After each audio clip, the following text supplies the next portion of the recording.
جھوٹ بولنے والے کی بینائی چلی گئی۔ بسم اللہ الرحمن الرحیم۔ السلام علیکم۔ حضرت سیدنا علی المرتضیٰ رضی اللہ عنہ کی خدمت میں ایک شخص رہتا تھا جو آپ رضی اللہ عنہ کی خبریں آپ رضی اللہ عنہ کے مخالفین کو پہنچاتا تھا اور جاسوسی کا کام انجام دیتا تھا۔ ایک دن آپ رضی اللہ عنہ نے اس سے فرمایا کہ تو میری خبریں میرے دشمنوں کو پہنچاتا ہے۔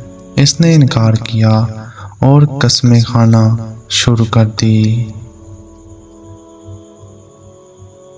آپ رضی اللہ عنہ نے اس کو یوں دلیر دیکھا تو فرمایا کہ اگر تو جھوٹا ہے تو اللہ تعالیٰ تیری آنکھوں کی بینائی واپس لے لے۔